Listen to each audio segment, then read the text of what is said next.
वन्दे विष्णु भवभयहरणं सर्वलोकैकनाथं अतुलितबलधामं हेमशैलामहे दण्डवनकृशानं ज्ञाननामग्रगणं सकलगुणनिधानं भानराणामधीशं रघुपतिप्रियभक्तं वातजातं रघुपति प्रिय भक्तम बात जातम भगवान नाम राधे श्याम वंदना सीताराम वंदना राधे श्याम वंदना सीताराम वंदना अंजनी के नंदना राधे श्याम वंदना सीताराम वंदना राधे श्याम वंदना सीताराम वंदना अंजनी नंदना की बार बार वंदना राधे श्याम वंदना सीताराम वंदना अंजनी नंदना की बार बार राधे श्याम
दरबार की सभी भक्तों की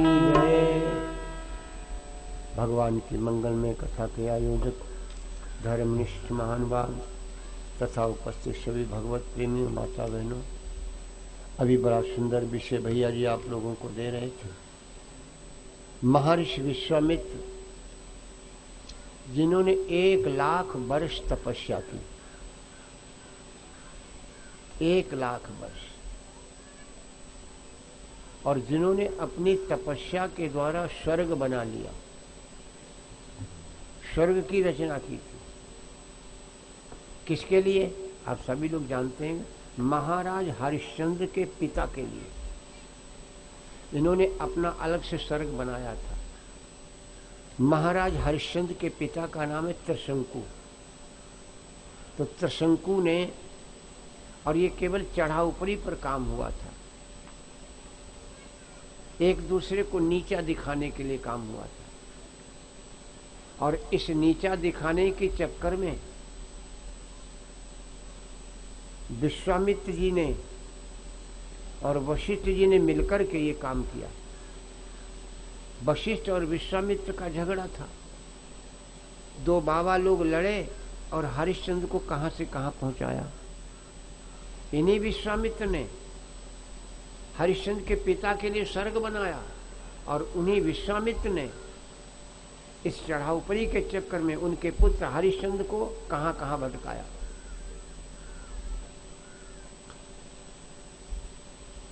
यज्ञ की रक्षा, अगर ये चाहते तो यज्ञ की रक्षा स्वयं कर सकते थे, लेकिन ऐसा नहीं किया, मांगने चल पड़े।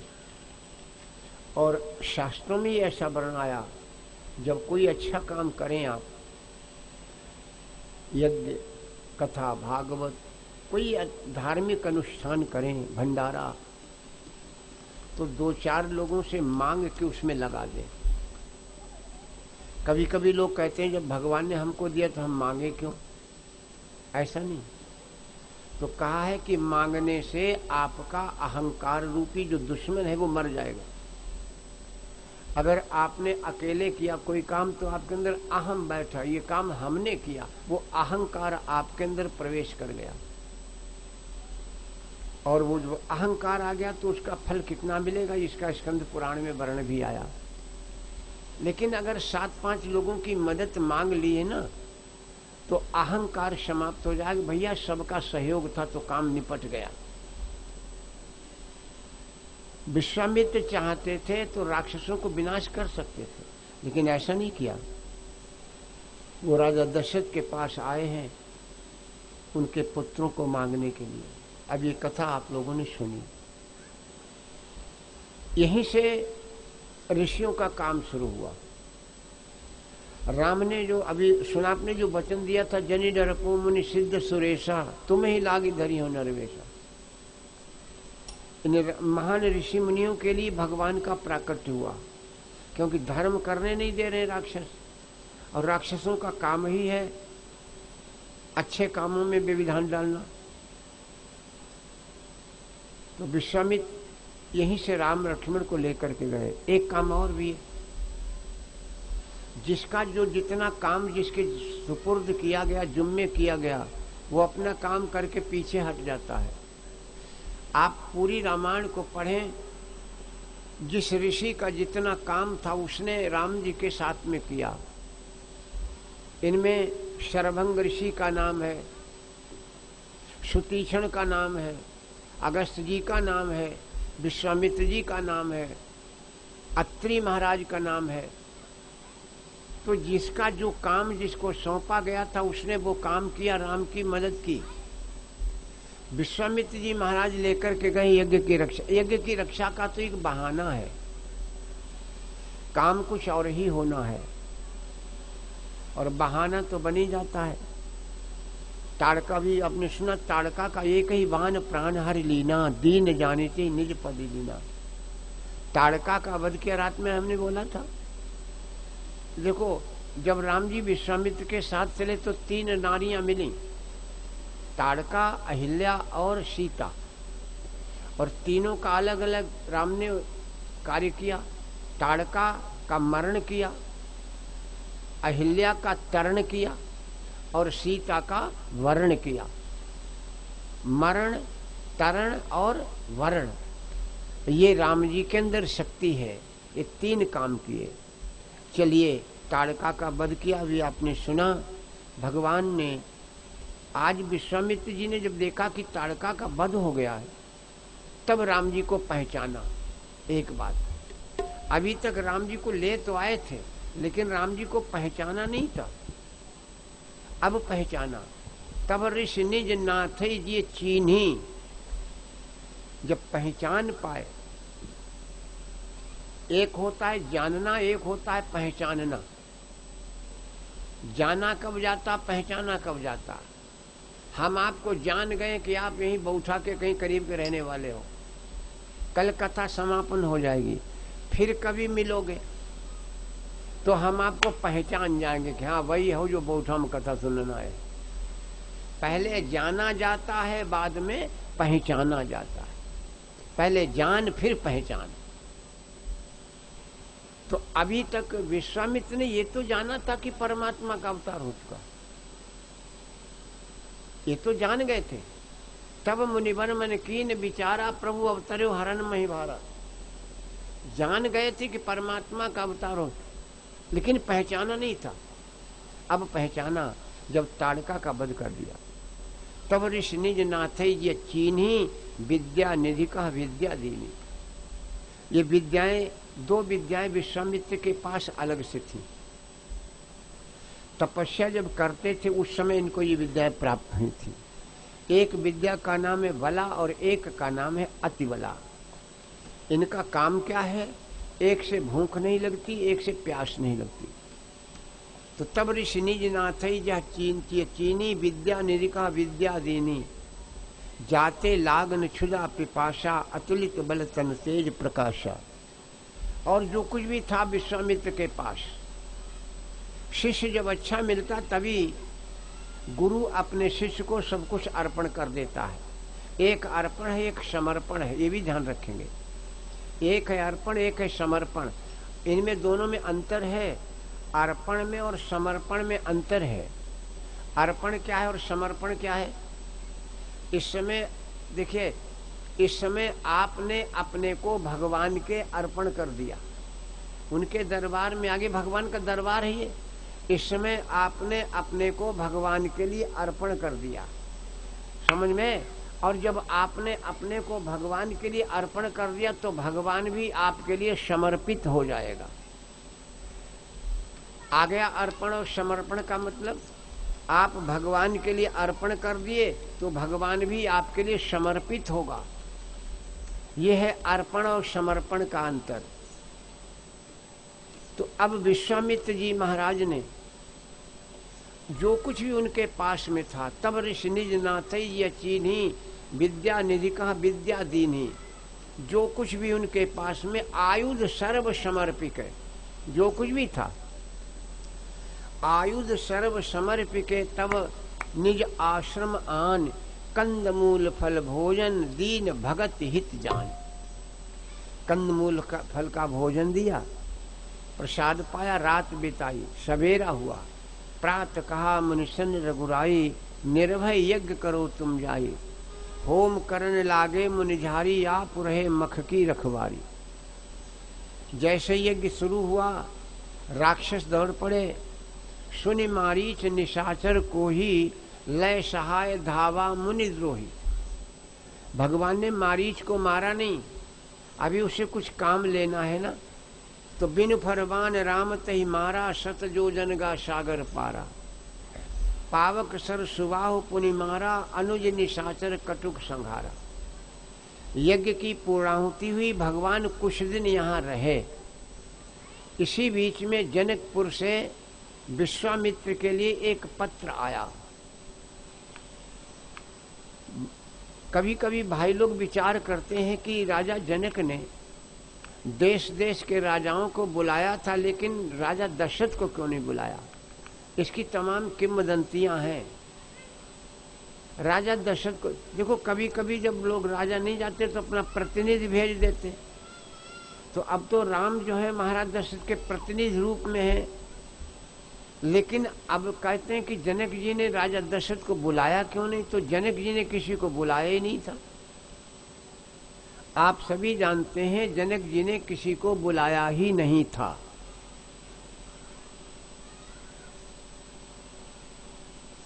फिर आपको कैसे पता चला कि किसी को नहीं बुलाया? तो हम या आप, कोई वहां बैठा नहीं था। लेकिन जो तुलसी महाराज ने लिखा वो तो स्पष्ट है। उन्होंने लिखा है कि जब धनुष नहीं टूटा तो जनक जी खड़े हो गए और खड़े होकर के उन्होंने राजाओं को संबोधित किया। दीप दीप के भूपति नाना, आए सुनी हम जो प्रण ठाना। सब लोग सुन कर के आए हो। सब लोग सुना क्या है? सुना क्या है? आप सभी जानते हैं, ये धनुष भगवान शिव का है।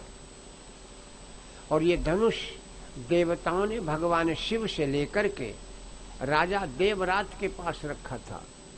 ये राजा देवरात जनक से 19 पीढ़ी पहले हुए थे। और ये कहा था, महाराज इस धनुष की पूजा करना, तुम्हारे घर इस धनुष के रहने से परमात्मा आएगा।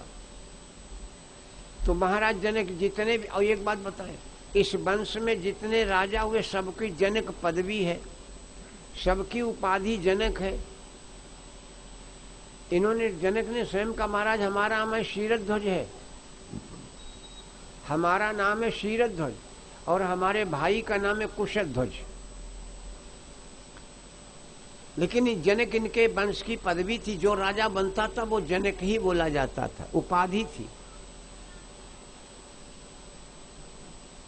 ये जहां धनुष रखा था उसकी पूजा हुआ करती थी, सफाई होती थी। इस समय सीता 6 साल की है। एक दिन सीता जी सफाई करने चली गई। आप सभी जानते हो माताएं बहनें जब लीपती या पोतती हैं तो एक हाथ इनका सुरक्षित रहता है कपड़े समेलने के लिए, पानी डालने के लिए। सीता जी लीपती चली आ रही हैं, धनुष रखा था तो कभी किसी ने छुआ ही नहीं था, नीचे गंदगी थी। सीता ने धनुष उठाया और उसके नीचे लीप लिया। जनक जी देख रहे थे तो महापुरुष ने लिखा, एक रोज जनक हैरान थे मन में भारी, शिव धनुष उठा के लीपे जनक दुलारी। जब सीता को देखा इसने धनुष उठा लिया तो यहीं पर जनक ने प्रण किया था। प्रण लिया जनक ने ठान, स्वयं ये हाल जो मन में आती, वो करे सिया से ब्याह की जिसकी हो गज भर की छाती। अब तो मेरी बेटी से विवाह वही करेगा जो इस धनुष को तोड़ेगा। तो ये प्रण किया था उन्होंने, तो यही सबने सुना था। इसकी तारीख निश्चित हो गई थी, कार्तिक मास की परेवा। वही जनक ने कहा कि किसी को बुलाया नहीं, आप लोग सुन सुन के आए हैं। तो अब सुन सुन के आए हो तो जैसे आए वैसे जाओ। तजौ वास निज निज ग्रह जाऊ, लिखा न विधि वैदेही विवाह। ये जनक जी ने कहा क्यों? जनक जी जानते हैं कि राम बैठे हैं, राम बैठे हैं, रघुवंश मणि है। लेकिन राम ऐसे उठेंगे नहीं। राम है कौन? राम है झंडा। एक महापुरुष कहते राम है झंडा। और झंडा कब उठेगा? झंडा कब उठा? जब डंडा उठी है तब झंडा उठी है। और झंडा है राम और डंडा है लक्ष्मण। तो कहा कि जब तक डंडा नहीं उठेगा तब तक झंडा कैसे उठेगा? तो जनक जी ने ऐसा शब्द बोला जिसमें डंडा खड़ा हो कैसे हो। और सब जानते हैं लक्ष्मण के स्वभाव को, इसलिए उन्होंने ऐसा शब्द कहा। तजौ वास निज निज ग्रह जाऊ, लिखान विधि वैदेही विवाहु। एक शब्द जो कह दिया वो लक्ष्मण को बहुत खल गया। जो जन त्यो बिनु भट्ट भुवि भाई, तो प्रण करी होत्यु नहाशाई। अगर मैं ये जानता कि पृथ्वी वीरों से हीन है तो मैं ये प्रण करके हंसी न कराता। कोई बात नहीं, लेकिन आज के बाद अब जन को भाख है भटवानी।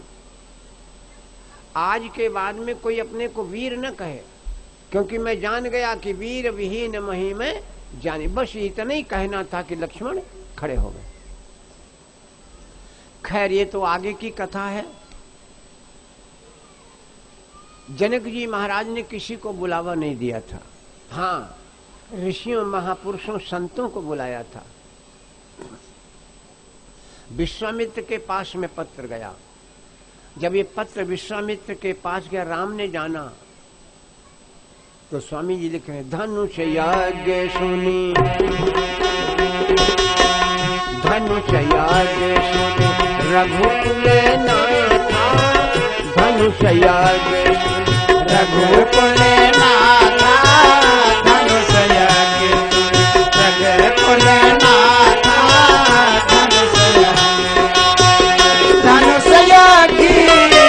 धनुष यज्ञ सुनी रघुकुल नाथा, हर्ष चले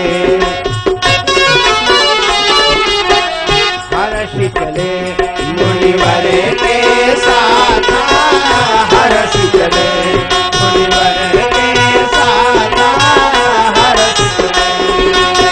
धनुष यज्ञ सुनी रघुकुल नाथा, हर्ष चले मुनिवर के साथ, हर्ष चले मुनिवर के साथ, हर्ष चले। बहुत सुंदर बात है ये, आप लोग सब समझ लो। आप किसी काम को करने चलो और आपके मन में प्रसन्नता बन जाए, समझ लेना काम होगा। आप किसी काम को करने चलें और मन में प्रसन्नता हो जाए आपके, तो समझ लेना काम शर्तिया बनेगा। और काम करने चले मन में व्यवधान बन जाए तो बड़ा असंभव है काम का होना। ये हम नहीं कह रहे, हनुमान जी महाराज ने कहा। जब लंका को चले हैं हनुमान जी, असकही नाई सबही को माता, चले वो हरस ही धरि रघुनाथा, चले वो हरस ही धरि रघुनाथा। और उन्होंने कहा था, तब लग मोहि परिख्यो तुम भाई, सही दुख कंद मूल फल खाई, जब लग आवो सीतई देखी क्यों, क्योंकि होई हर्ष, मुझे हर्ष हो रहा है, सीता जी मिलेंगी मुझे हर्ष हो रहा है। तब लगी मोहि परख्यो तुम भाई, सही दुख कंद मूल, जब लगी आवो सीतई देखी, होई काज में हर्ष विषेखी, काम बनेगा क्योंकि मुझे हर्ष हो रहा है अंदर से। अच्छा, हनुमान जी कैसे जानेंगे कि काम होगा? क्योंकि हनुमान जी को हर्ष हुआ है अंदर से। और हनुमान जी ने ये अनुभव कहाँ से लगाया? अनुभव लगाया अपने स्वामी से। भगवान जब जब चले तब तब हर्ष के चले। विश्वामित्र लेने आए तो हर्ष चले मुनि भय हरन, पुरुष सिंह दो वीर, हर्ष चले मुनि भय हरन। अयोध्या से चले तो हर्ष होकर के चले तो राक्षसों का विनाश किया। और विश्वामित्र के साथ में चले तो हर्ष चले। अब धनुष यज्ञ सुनि रघुकुल नाथा, हर्ष चले मुनिवर के साता। भगवान हर्ष के चले तो क्या हुआ? विवाह हो गया। गंगा से चले तो हर्ष चले मुनि वृंद सहाया, वेग विदेह नगर नियर आया। तो हनुमान जी महाराज ने विचार किया, प्रभु जब जब हर्ष के चले काम बना, हमको भी हर्ष हो रहा है, काम बनेगा। तो यहाँ पर ये कहा है महापुरुषों ने, आप भी समझ लो, इससे अनुभव करो कि जब आप किसी काम को करने चलें और आपके मन में हर्ष बन जाए तो समझ लेना काम शर्तिया हो जाएगा। भगवान चल पड़े। अब देखिए, हम आप बड़े भाग्यशाली हैं। क्यों भाग्यशाली हैं?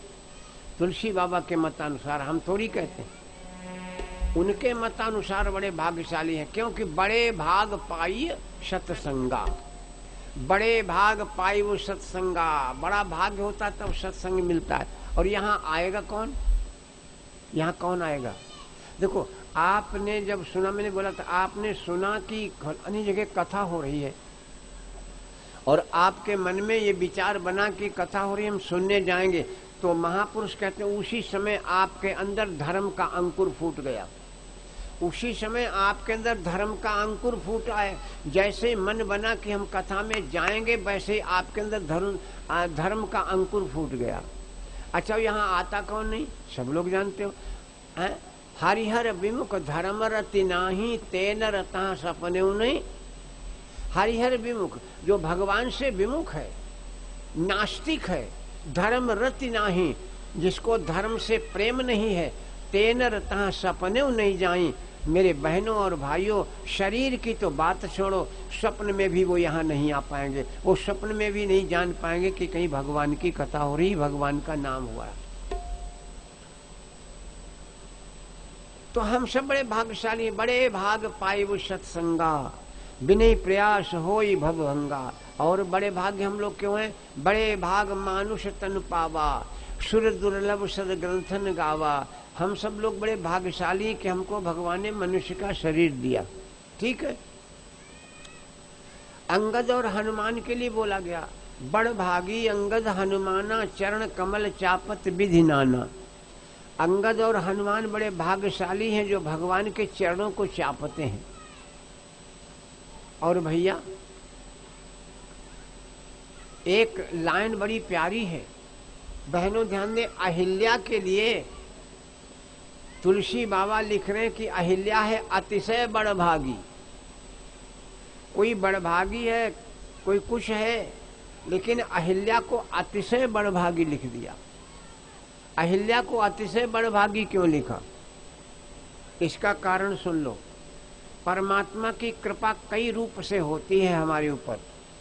जैसे अगर परमात्मा हमें देख ले तो परमात्मा की निगाहों की कृपा, परमात्मा हमारे बारे में सुन ले तुम परमात्मा के कानों की कृपा, और परमात्मा अगर अपने मुख से कुछ कह दे तो मुख की कृपा, और परमात्मा का कोई शरीर हमारे शरीर से टच हो जाए तो शरीर की कृपा। भैया अहिल्या के ऊपर कितनी कृपाएं वर्षी ये देखना है। अहिल्या के ऊपर भगवान की कितनी कृपा वर्षी।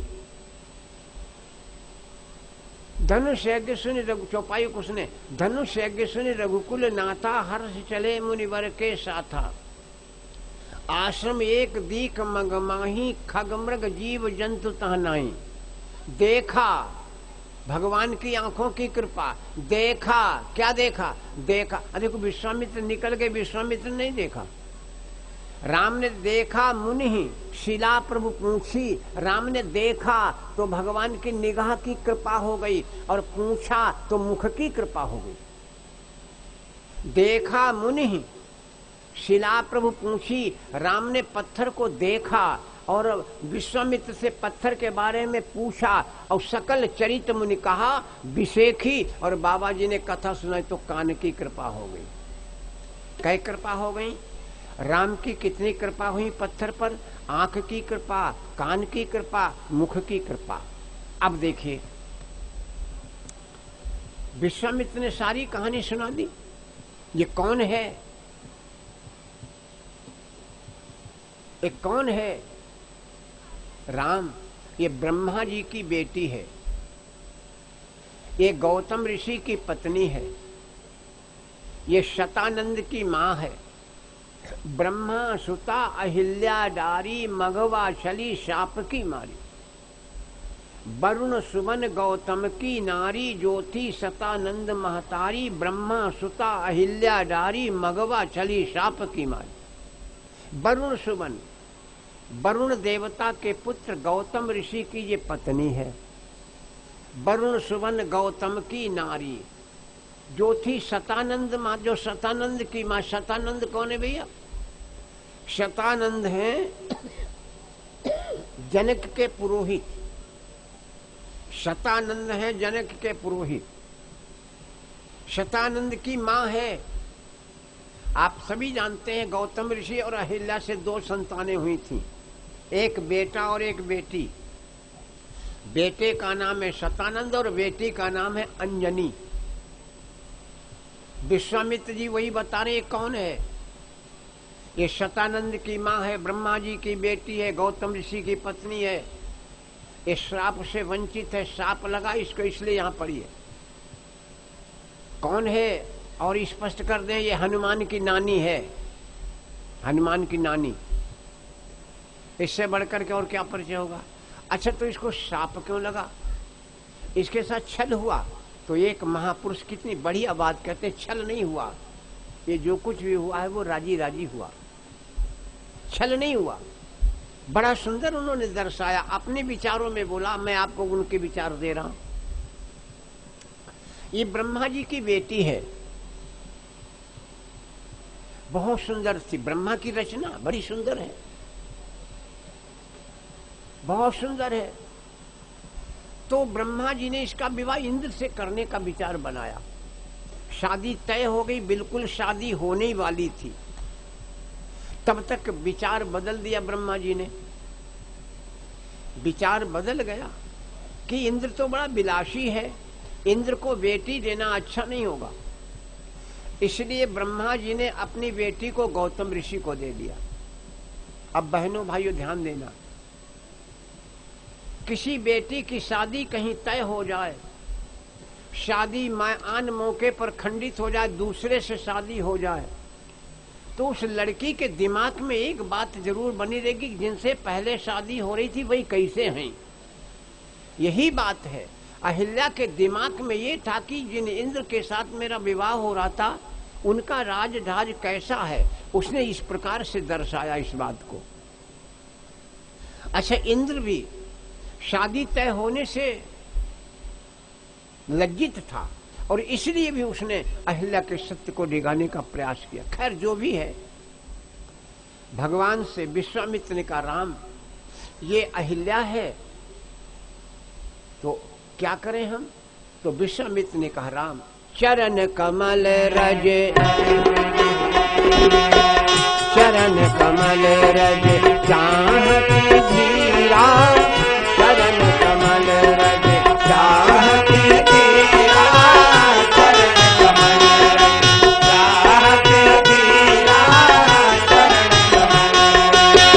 चरण कमल, चरण कमल रज चाहती धीरा, यही पर कृपा, यही पर कृपा करहु रघुबीरा, यही पर कृपा करहु रघुबीरा, यही पर कृपा। चरण कमल, चरण कमल रज चाहती धीरा, यही पर कृपा करहु रघुबीरा, यही पर कृपा करहु रघुबीरा, यही पर कृपा। राम अपना चरण रज इसको छुआ दो। राम ने कहा, गुरुदेव एक तो ये संत महात्मा ब्राह्मण बुजुर्ग, और महाराज आप संत भी हैं, बुजुर्ग भी हैं, तपस्वी भी हैं, आप ही काहे नहीं छुआ दे। राम जी ने कहा, महाराज आप ही क्यों नहीं छुआ देते हो। विश्वामित्र ने कहा, राम ये अहिल्या अपने चरित्र से गिर गई है, और जो चरित्र से गिर गया है उसको कोई चरित्रवान ही उठा पाएगा। जो चरित्र से गिरा हुआ है उसको कोई चरित्रवान ही उठाएगा। राम तुम चरित्रवान हो। राम ने कहा, गुरुदेव आप नहीं चरित्रवान। बोले, हमारो चरित्र गिर गो। जब हम तपस्या कर रहे थे तो मेनका नाम की अप्सरा आई, और उस मेनका ने हमारे चरित्र को डिगा दिया, तो एक बेटी पैदा हुई जिसका नाम है शकुंतला। तो हम भी चरित्र से गिरे हुए, तुम चरित्रवान। और राम के चरित्र को रावण भी जानता है, आप सभी जानते हो राम का चरित्र कैसा है। राम के चरित्र को रावण भी जानता है। कैसे जानता है? जब रावण कुंभकर्ण को जगाने गया और कुंभकर्ण को जगाया तो कुंभकर्ण ने कहा, कैसे मुंह लटकाए घूमत। तो रावण ने बताया, हम सीता का हरण कर लाए हैं, और सीता राम के अलावा किसी को चाहती ही नहीं, ना वो किसी को देखती है। वो किसी को न चाहती न किसी को देखती है। राम के अलावा वो किसी को नहीं चाहती, न देखती किसी की तरफ। तो कुंभकर्ण का तुम का चाह तो तुम्हें देखे। बोले, हाँ सीता जिसको देख देगी उसका कल्याण हो जाएगा। इसीलिए तो तुलसी बाबा ने चौपाई की है। रावण से कहा है, तब अनुचरी करो पन मोरा, एक बार बिलोकुमम ओरा। एक बार मेरी तरफ देख दो। अगर सीता राम को देख दे तो काम न बन जाए। मैंने आपको कथा बोली थी, एक दिन बात आई थी दक्षिणा पर। दक्षिणा दी नहीं जाती, दक्षिणा मांगी जाती, ये कथा हुई थी। दक्षिणा दी नहीं जाती, दक्षिणा मांगी जाती, प्रसंग हो चुका है। लेकिन अब बात आ गई तो मैं स्पष्ट कर दूं। दक्षिणा दी नहीं जाती, दक्षिणा मांगी जाती। कैसे? कई प्रमाण हैं इसके। राजा बलि ने भी भगवान बावन से कहा, मांगो दक्षिणा, मांगो, आए हो यज्ञशाला में तो मांगो। एक बात और, जब कामदेव को भस्म किया शंकर जी ने, तो भगवान विष्णु शादी कराने के लिए गए, तो उन्होंने पार्वती की पूरी कथा सुनाई। भगवान शिव ने कहा, आपने कथा सुनाई तो दक्षिणा मांगो। तो भगवान शिव ने क्या मांगा? भगवान विष्णु ने क्या मांगा था? अब विनती मम सुनो शिव जो मोह पर निज नेव, तो जाय विवाह शैल जही हम मांगे। ये दक्षिणा मांगी थी कि पार्वती से विवाह कर लो, उन्होंने मना कर दिया था। अब अगले तीसरा प्रमाण, राम सीता लक्ष्मण सबका विवाह होकर क्या गया, लेकिन सीता जी ने न तो अयोध्या में 9 दिन हो गए, न पानी पिया न भोजन किया। अब अयोध्या में हाहाकार मचा है कि बड़ी बहू भोजन नहीं कर रही। अब क्या हो, वशिष्ठ जी को बुलाया गया, गुरु जी आए, क्या बात है बेटी, भोजन क्यों नहीं कर रही, पानी क्यों नहीं पी रही? सीता ने कहा गुरुजी मैंने सुना है कि जिस वंश में भांजे का वध कर दिया जाए उस वंश में पाप लगाता है। अब भांजे का वध किया, दशरथ ने श्रवण कुमार को मारा। अब समस्या ये आई कि इसका पाप मिटे कैसे, इस पाप को दूर कैसे किया जाए। तो कहा ऐसा कोई ब्राह्मण आ जाए जो जिसने किसी के पानी न पिया हो, ऐसा कोई ब्राह्मण मिल जाए जिसने किसी का पानी न पिया हो, वो इनके यहाँ भोजन कर ले तो पाप मिट जाएगा। तो कहा ऐसा ब्राह्मण है कौन? तो कहा ऐसा ब्राह्मण एक ही है। कौन? वो रावण है। जबकि रावण के बारे में बोला गया सप्तदीप नौखंड प्रचंडा 14 भुवन बजावे, लेकिन पानी कहीं नहीं पिया था किसी के यहाँ। तो कहा ऐसा रावण ही है। तो महाराज दशरथ ने पत्र लिखा। ये पत्र मंदोदरी को मिला। मंदोदरी ने रावण को समझाया, बड़ी लंबी कथा है। रावण आया है ब्राह्मण बनकर के अयोध्या में भोजन करने। बहनों सीता ने भोजन बनाया, रावण ने भोजन किया। अब नंबर आया दक्षिणा मांगो। अब नंबर आया दक्षिणा मांगो। तो रावण ने क्या मांगा? रावण ने कहा हमें मुक्ति दे दो। सीता जी से कहा हमें मुक्ति दे दो। वो मुक्ति मांग रहा है, दक्षिणा में मुक्ति मांग रहा है। तो सीता जी ने साफ मना कर दिया। बोले भाई देखो मैं मायके में थी तब मैं अपने बस में थी, अब मेरी शादी होकर के आ गई, अब मैं पराधीन हूँ। तब राम ने इशारा किया दे दो मुक्ति, पाप तो मिटे ही कैसे हो, मुक्ति दे दो। तब सीता जी ने मुक्ति का वचन दिया। अच्छा मुक्ति मिलेगी कैसे? मुक्ति कैसे मिलेगी? जब तक भक्ति नहीं होगी तब तक मुक्ति मिलेगी नहीं। और सीता है भक्ति, तो जब तक रावण को सीता नहीं मिलेगी तब तक भक्ति, तब तक मुक्ति होगी नहीं। तो सीता है भक्ति और रावण मांग रहा है मुक्ति, और बिना भक्ति के मुक्ति नहीं। तब जाकर के वचन दिया, राम ने कहा आदेश दे दो कि तुमको मुक्ति दे दी। तब रावण सीता जी को ले गया। और मैंने आपको बोला था रावण ने सीता जी को हाथ नहीं लगाया। वाल्मीकि जी महाराज कह रहे हैं रावण ने सीता जी को हाथ नहीं लगाया, उस जमीन को ही खोद करके सीता को रथ पर बिठाया था, हाथ नहीं लगाया सीता जी के। चाहिए कई प्रमाण। लेकिन आज वो कुंभकर्ण कह रहा है कि तुमका चाह तो सीता जी तुम्हें देखें। बोला हाँ हम चाहते हैं सीता जी हमें देखें। और बाबा जी ने भी प्रमाणित कर दिया। उन्होंने भी कहा कि तब अनुचरी करो पनमोरा, एक बार बिलो कुमोरा, एक बार मेरी तरफ देख दो। इसका मतलब रावण ने सीता जी ने रावण को देखा नहीं। तो कुंभकर्ण ने कहा अच्छा तुम सीता जी को लई कैसे आए? तो कहा बाबा बन के लई आए। तो कुंभकर्ण ने कहा तुम बनी ले तो बाबा बन ले? तो बोले हाँ। तो कहा बनी ले तो राम बन जाओ, राम बन जाओ, सीता जी तुमको देखने लगेगी, राम बन जाओ। तो रावण ने कहा हम रामों बन के देख चुके, हम राम बन करके देख चुके हैं, लेकिन जब हम राम बनते हैं तो संसार की सभी माता बहनें हमको माँ बहन बेटी दिखाई देती हैं। ये है राम का चरित्र। रावण भी जानता कि राम का चरित्र क्या है। विश्वामित्र कह रहे राम तुम चरित्रवान हो, और जो चरित्र से गिर गया है उसको वही उठा सकता है जो चरित्रवान है, इसलिए तुम इसको स्पर्श करो। बाबा जी लिखे सुनी मुनि वचन, सुनी मुनि वचन राम हरे साई, सुनी मुनि वचन राम हरे साई, सुनी मुनि वचन राम हरे साई, सुनी मुनि वचन, सुनी मुनि वचन राम हरे साई, दियो शिला पर,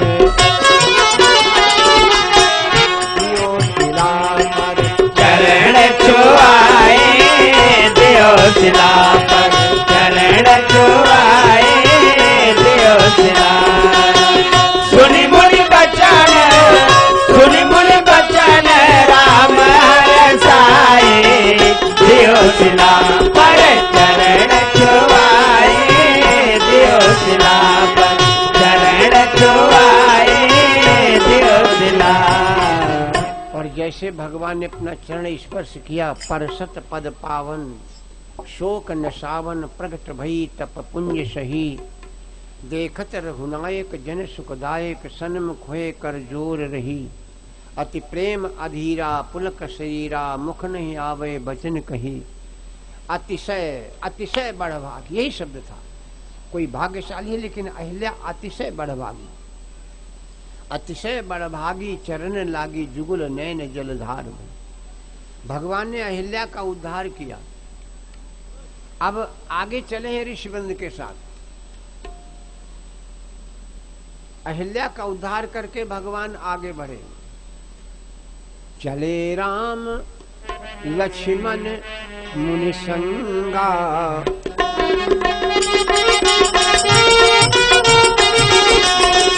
चले राम लक्ष्मण मुनि संगा, गए जहाँ जग पावन गंगा।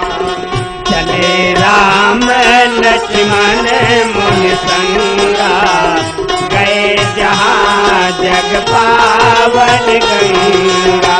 चले राम लक्ष्मण मुनि संगा, गए जहाँ जग पावन गंगा। गंगा जी पर भगवान पहुंच गए। जब गंगा जी को देखा तो राम ने विश्वामित्र से पूछा, महाराज ये नदी कैसी? तो यहाँ पर तुलसी बाबा लिख रहे, गाधि सूनु सब कथा सुनाई। कौन सी कथा सुनाई? गाधि सूनु सब कथा सुनाई। विश्वामित्र ने राम को वो कथा सुनाई। कौन सी कथा सुनाई? वो कथा हम भी आपको संक्षेप में सुना दें। गाधि सूनु सब कथा सुनाई, यही प्रकार सुरसरी मही आई। तो विश्वामित्र ने कौन सी कथा सुनाई है? और ये भी कहा जाता है, शास्त्रों में ये भी वर्णन आया, आप किसी तीर्थ पर जाओ तो पहले उस तीर्थ का वर्णन सुनो, ये कहाँ से कैसे बना, फिर स्नान करो और उसके बाद में दान करो, तब पूरा फल प्राप्त होता है। ये 3 काम, तीर्थ पर जाकर के 3 काम जरूर करना। पहले उस तीर्थ की विशेषता सुनो, ये कैसे कहाँ से हुआ, उसके बाद में स्नान और फिर दान। और आप सभी जानते हैं कथा के कितने अंग होते हैं, तभी कथा लाभ करती है श्रोता और वक्ता सभी के लिए। कथा के स्थान आपने सुने हैं। कथा सुनने के, कथा के 4 स्थान बताए गए। नंबर 1 स्थान, ये 4 चीजें होना चाहिए तो लाभ मिलता है पूरा। नंबर 1 स्थान, नंबर 2 सम्मान, नंबर 3 गान और नंबर 4 कान। आपके कुछ समझ में नहीं आया हमारे? नंबर 1 स्थान, नंबर 2 सम्मान, नंबर 3 गान और नंबर 4 कान। अब आप कहीं कुछ पल्ले नहीं पड़ा हमारे तो समझ लो। स्थान, जिस जगह पर कथा हो रही वो स्थान कैसा है, जहां कथा हो रही है वो स्थान कैसा, पहले तो स्थान, अब उसकी चर्चा अलग। नंबर 2 सम्मान, जहां कथा में आप जा रहे हो वहां सम्मान हो रहा है, आपका बैठने की उठने की सारी व्यवस्था है या नहीं। तीसरी बात गान, गाने वाला जो गा रहा है वो आपके पल्ले पड़ रहा है कि वो चिल्लाए रहो, आपके कुछ पल्ले ही नहीं पड़ो। गान, जो बोला जा रहा है वो आपकी समझ में आ रहा है या नहीं आ रहा, या गाने वाला गा रहा है आप बैठे कुछ पल्ले ही नहीं पड़ रहा। और नंबर 4 कान, आपके कान जो बोला जा रहा है उसको सुन रहे हैं कि ऐसा तो नहीं कि दूसरे के ध्यान लगा हुआ है। ये 4 चीजें जब व्यवस्थित होती तो कथा पूरा लाभ प्रदान करती। स्थान, सम्मान, गान और कान। कभी कभी गाने वाला बोलने वाला बोलता रहता है लेकिन सुनने वाला सुनता ही नहीं, वो पड़ोसी से बतलाता। और कबो कबो पड़ोसी से बतला तो वो जब मनु अपनों नहीं लगता, पड़ोसी कहा यार चलो कहाँ बैठे यार, चलो वो होरिया है पर होरिया है, चलो यार कहाँ। तो न सुनते न सुनन देते, वो हुआ उंगरिया पेट में हो यार चलो। तो ये चीज होना नहीं चाहिए। कान, गान, सम्मान ये होना चाहिए, सम्मान और कान भी व्यवस्थित होना, तभी कथा पूरा लाभ प्रदान करती है। जाकर के सती जी के कान काम नहीं किए तो आपको क्या पता चला? सती जी के कानों ने काम नहीं किया, परिणाम क्या हुआ मैं ये बतला रहा हूं। चलिए, तो पहले मैं आपको ये बता दूं, आप भी लाभ ले लो। विश्वामित्र जी ने, राम जी ने पूछा ये नदी कैसी, तो विश्वामित्र जी ने गाद सुन सब कथा सुनाई। वो कथा सुनाई, वो कथा आपको सुना दे हम। एक राजा थे जिनका नाम था बाडक, पुराणों की कथा है। एक राजा थे बाडक, महाराज बाडक के रानियां तो बहुत सी, लेकिन संतान कोई नहीं थी। ऋषियों मुनियों की सेवा की और संतों की कृपा से, आप सभी जानते हो, भगवान कहते मेरी वाणी गलत हो जाएगी लेकिन संत की वाणी कभी गलत नहीं होगी। भगवान की वाणी गलत हो जाएगी लेकिन भगवान की वाणी तो गलत हो जाएगी, लेकिन संत की वाणी गलत नहीं होगी। अगर उसके मुख से निकल गया तो गलत नहीं होगा। संतों की कृपा हुई, महाराज बाडक के एक रानी गर्भवती हुई, लेकिन रानियां बहुत सी थी। अन्य रानियों ने सोचा कि अगर इसके बेटा हो गया तो इसका बेटा राजा बनेगा, ये राजमाता बनेगी, हमें कोई घासों नहीं डरी। तो ईर्ष्या बस उन्होंने क्या किया, सबने उस रानी को जहर दे दिया, जेमा जो मर जाए को लड़ी को मर जाए। कैसी बड़ी ईर्ष्या, ईर्ष्या तून गई मेरे मन से, सब कुछ चला गया लेकिन ईर्ष्या न गई, ईर्ष्या न गई। और ईर्ष्या बस क्या से क्या हो जाता है, हम आपको एक उदाहरण दे दें। एक पंडित जी थे, अपने पड़ोसी से बहुत जलते थे, कब का पामे का कब नीचा दिखा में। जब नहीं देखा गया पड़ोसी की उन्नति, एक होती ईर्ष्या और एक होती प्रतिस्पर्धा। एक ईर्ष्या और एक प्रतिस्पर्धा, दोनों का अंतर समझ लीजिए। ईर्ष्या दूसरे को नीचा दिखा करके ऊंचा उठना है, और प्रतिस्पर्धा किसी को हानि न पहुंचा करके ऊंचा उठना है। हमारे पड़ोसी की 2 भैंसें हैं, हम प्रयास करें 4 खरीदें, यह है प्रतिस्पर्धा। और पड़ोसी की 2 हैं, हमारे 1 ही हैं। अब हम सोचते भगवान है कि 1 मर जाती तो हमारी बराबर हुई जाती। यह ईर्ष्या, ईर्ष्या और प्रतिस्पर्धा समझ में आ गया। पंडित जी ईर्ष्या में जले जा रहे हैं। पंडिताइन से कहा देखो भाई अब हमसे सहन नहीं हो रहा, हम जा रहे हैं तपस्या करने। पंडित जी तपस्या करने चले गए और तपस्या किया तो उन्होंने, भगवान ने क्या किया, भोले बाबा ने एक शंख दिया।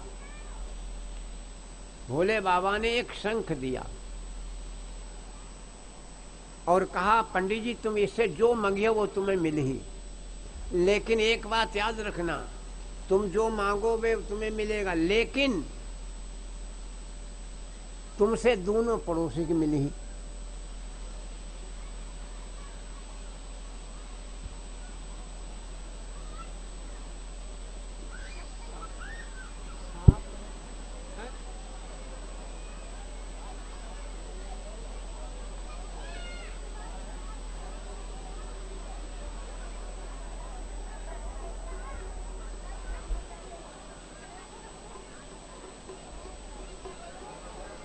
क्या है भैया, हमें बता दो तो हम बता दें। छापा गया शंकर है। चलो वो आगे कथा सुनने आने दो भाई।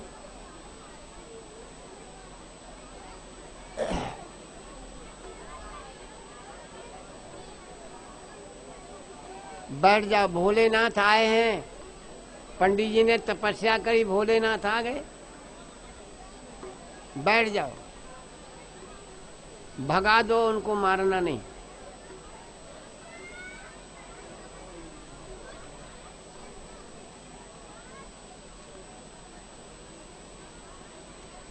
बैठ जाओ।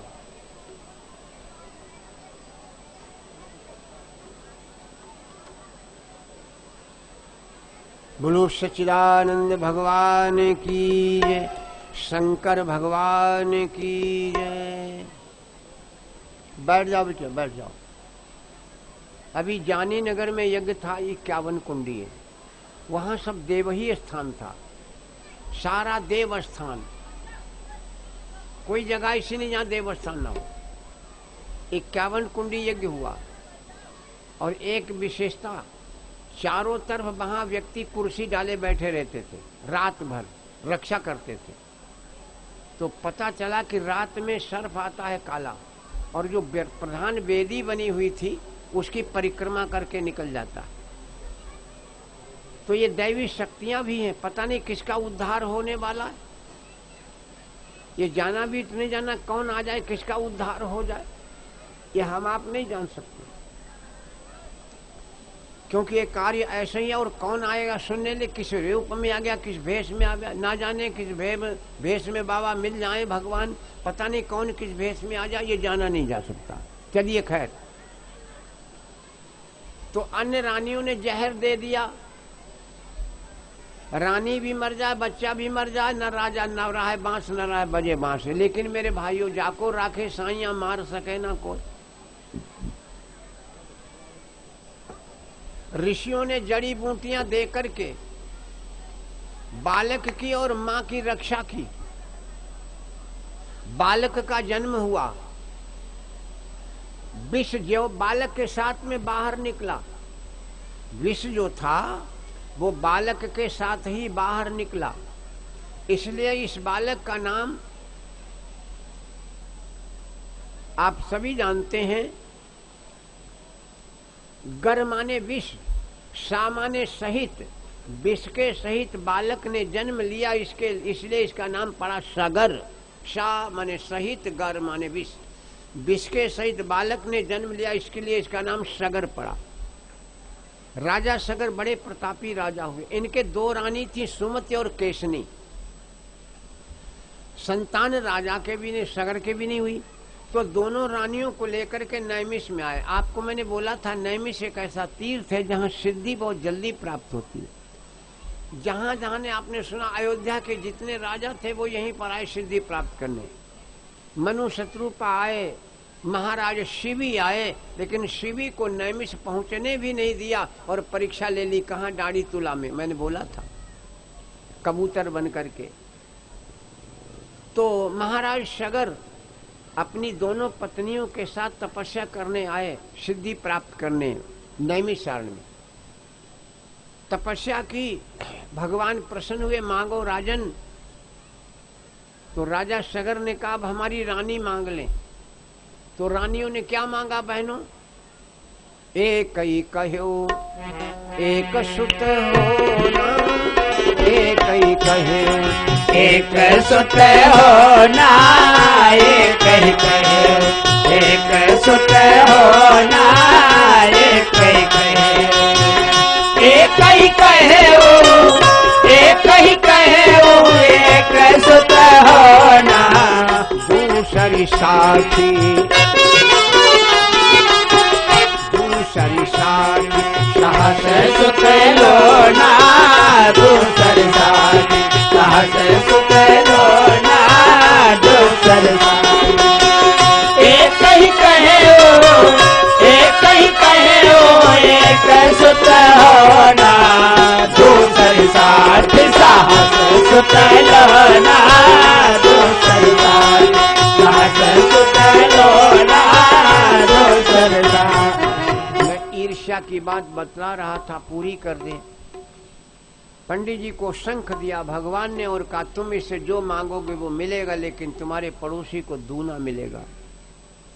पंडित जी ने कहा मर गए तपस्या करते करते, और जो चाहते बहे नाई भाव। घर में आए, अपनी पंडिताइन को शंख दे दिया और कहा सुनो हम जा रहे हैं परदेश कमाने, लेकिन कभू जासे कुछ मंगिए ना। पंडित जी तो चले गए। अब बेचारी पंडितान अकेली घर में, खाने पीने की भी दिक्कत, मेहमान आ जाए तो क्या करें। तो उन्हें ध्यान आया कि पंडित जी कह गए थे शंख से कुछ ना मंगियो। तो जब देखा शंख को रखा और शंख से कहा महाराज आज हमारे घर में कुछ खाने को नहीं है, 100 रुपया दे दो।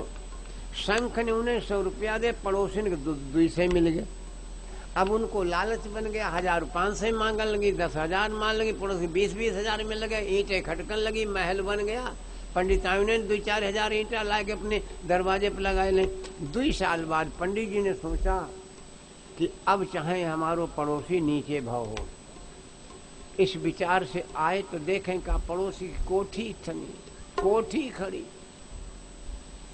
हमने आपसे कहा था जब किसी की 5 मंजिल कोठी हम देखते हैं या 4 मंजिल कोठी खड़ी देखते हैं तो हमारी गर्दन में भी दर्द होने लगता है और हमारे दिल में भी दर्द होता है। दादा कहाँ से ले आओ, गर्दन भी दर्द करती है और दिल भी दर्द करता है।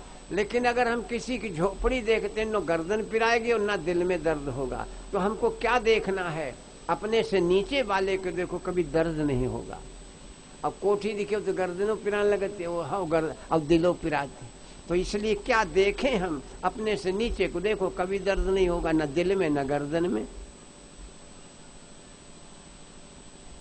पंडित जी की हालत खराब, घर में आए, पंडितान से कहा तुमने गजब कर डाला, क्यों मांगा तुमने? पंडितान बोले हम खाते कहाँ हैं, तुम तो अब कमान गए। अच्छा लाओ जल्दी। शंख मंगाया, शंख को रखा। पंडित जी ने कहा देखो शंख महाराज, हमने तुमसे कबो कुछ ना मांगो, आज हम तुमसे मांगत हमारी एक आंख ही फूट जाए। पंडित जी की एक आंख फूटी, पड़ोसिनी दोनों फूट गई, लेकिन अभी उनको शांति नहीं मिली। बोले शंख महाराज हमारे घर में बगैर जगत का एक कुआं बन जाए। उनके आंगन में एक कुआं, पड़ोसिन के आंगन में दोनों कुआं, सब घर बंदो सब कुएं में गिर के जैसे सीताराम हो गया। ईर्ष्या, ये कई उदाहरण दिया। वो ईर्ष्या क्या है? दूसरे को नीचा दिखाना ईर्ष्या। रानियों ने जहर दिया लेकिन सफलता नहीं मिली, संतों की कृपा बरसी। पुत्र का जन्म हुआ, नाम सगर पड़ा। राजा सगर के दो रानी है, सुमति और केशनी। तपस्या की, भगवान ब्रह्मा ने कहा मांगो, तो एक बड़ी रानी ने कहा हमको एक बेटा मिल जाए राजकाज चलाने के लिए, वंश चलाने के लिए। दूसरी रानी ने सोचा इसके एक होगा लेकिन पहले होगा। तो अब हम ज्यादा मांगे तो लड़ झगड़ता हूँ, राज्य मिल जाए। उसके मन में पहले लड़ने झगड़ने का विचार आ गया, तो उसने कहा हमारे 60,000 लड़का हूँ। ब्रह्मा जी को तो ये मस्त कहना था। राजा घर में आए, दोनों रानियां गर्भवती हुई। बड़ी रानी से एक बेटा पैदा हुआ जिसका नाम है असमंजस। छोटी रानी ने एक तुरैया को जन्म दिया। राजा ने तुरैया फेंकवा दी। नारद बाबा ने आकर के कहा ये क्या किया तुमने? ना ब्रह्मा जी की बात कभी गलत होगी। तुरैया को चाक किया तो 60,000 लड़का निकल पड़े, बमूते एक तरह घड़िया फूट पड़ी। अब कैसे क्या होंगे? जो लिखा वो मैंने बोल दिया। सब बड़े हो गए। राजा सगर ने अपने बड़े बेटे का एक लाइन सुना दे माताओं को, 60,000 लड़का भय सगर के, तो इन्हें एक सौहर सुना दे। 60,000 लड़का भय, एक बेटा होता तो ढोलकें फूट जाती, और यहाँ 60,000 तो एक सुना दे। बड़ा सुंदर बहनों, कबीर जी की रचना है, आपने सुना होगा, भजन ही है। कबीर की रचना शरीर पर है, तो ये कबीर की रचना है। बड़ा प्यारा पद है। चाहे अपने नगर से ले लो, इस गांव बौठा से ले लो, चाहे अपने शरीर से ले लो, चाहे जिससे उतार लो, लेकिन उनकी सारी रचना जरा शरीर पर है। तो आइए सौहर की लाइन सुनो और चाहे भजन सुनो। आनंदा भई मोरी नगरी। अगर देखा जाए 4 दिन से भगवान का नाम हो रहा है, ये बाबा के दरबार में तो आनंद ही बरस रहा है, आनंद ही हो रहा है। घर घर में मेहमान, पास पड़ोस में मेहमान, सब खुशहाली छाई है। घर में साफ सुथराई हो रही। आज मैंने देखा सवेरे बिटिया मैंने अपना दरबार जल्दी पे परी, कहूँ मेहमान नहीं, तो सबने अपनी सफाई कर रखी। तो ये आनंद ही तो है। तो आनंदा भई मोरी नगरी, आजू आनंदा भई, आनंदा भई मोरी नगरी, आजू आनंदा भई, आनंदा भई मोरे नगरी, आजू आनंदा भई, आनंदा भई मोरे नगरी, आजू आनंदा भई। मैं जमुना जल भरन गई थी, मैं जमुना जल भरन गई थी, मैं जमुना जल भरन गई थी। बीच नदिया झगरी, बीच नदिया झगरी, आजू आनंदा भई, आनंदा भई मोरे नगरी, आजू आनंदा भई, आनंदा भई मोरे नगरी, आजू आनंदा भई। बीच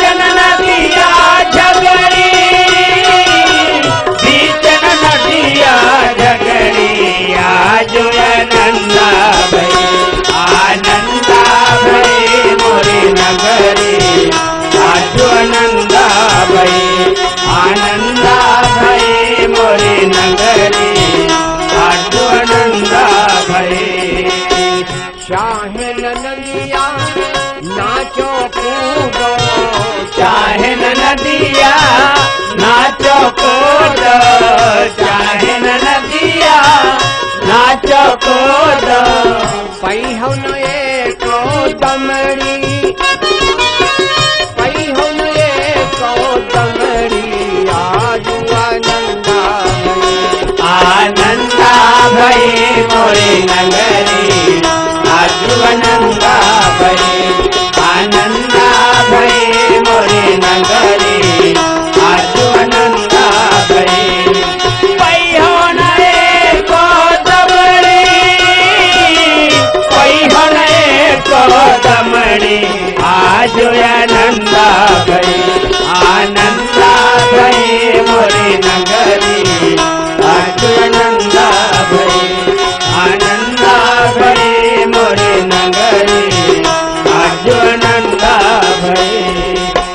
काहे क भौजी मेरी ललना जन्म, काहे क भौजी मोरी ललना जन्म, काहे क भौजी मोरी ललना जन्म। नेग देत पर झगरी, नेग देत पर झगरी, आजू आनंदा भई। आनंदा भई मोरे नगरी, आजू आनंदा भई। आनंदा भई मोरे नगरी, आजू आनंदा भई। नेग देत पर झगड़ी, नेग देत पर झगड़ी, आजू आनंदा भई। आनंदा भई मोरे नगरी, आजू आनंदा भई। आनंदा भई मोरे नगरी, आजू आनंदा भई।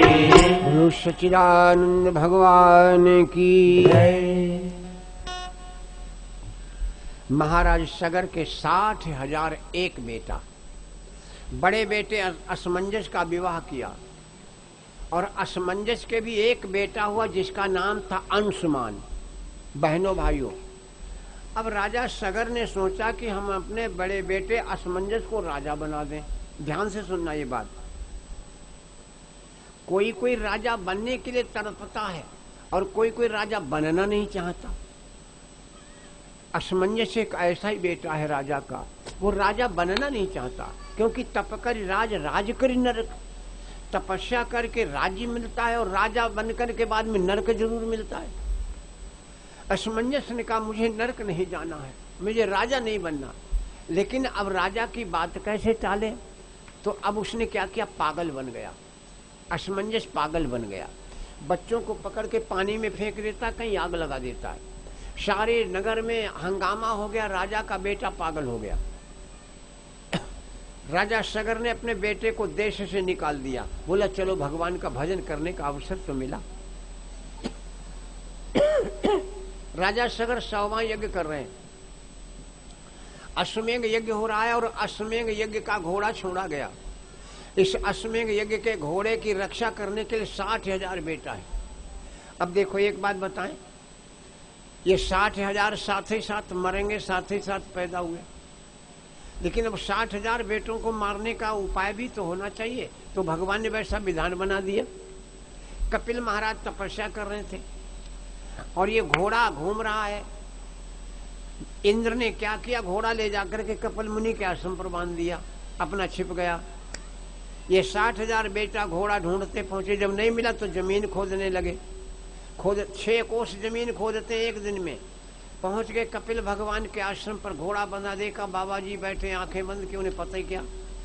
लेकिन इन्होंने सोचा, होनी बड़ी बलवान, इन्होंने सोचा कि बाबा घोड़ा चुरा लाया, हमको आंखें दे के बंद, हमको देख के आंखें बंद कर ली।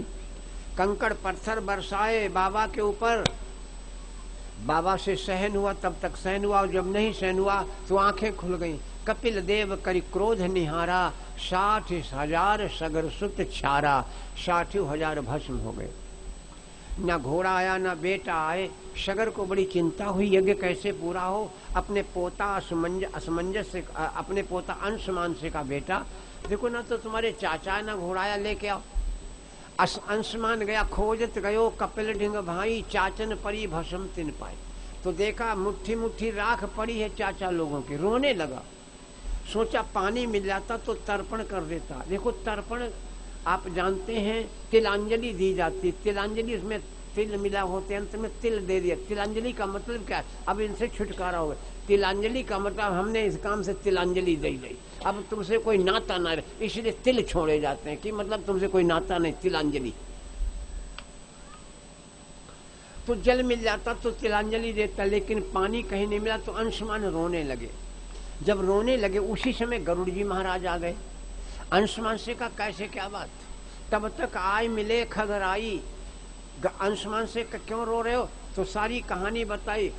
गरुड़ जी ने कहा इस पानी से तुम्हारे चाचा लोगों का उद्धार नहीं होगा। तो कहा फिर? बगैर गंगा के इनका कल्याण नहीं होगा। तब तक आय मिले खगराई, कहा गंग बिन तरैन बाई, बगैर गंगा के इनका उद्धार नहीं होगा। अब अंशुमान ने बाबा जी को मनाया, घोड़ा ला करके सगर को दिया, उन्होंने यज्ञ पूरा किया। अब देखो अपने 60,000 पुत्रों को उद्धार करने के लिए कभी कभी बेटा अपने बाप का उद्धार करता, लेकिन यहाँ पुराण कहता कि सगर ने अपने बेटों का उद्धार करने के लिए क्या किया? महाराज सगर ने यज्ञ पूरा किया और बेटों का उद्धार करने के लिए तपस्या करने चल पड़े।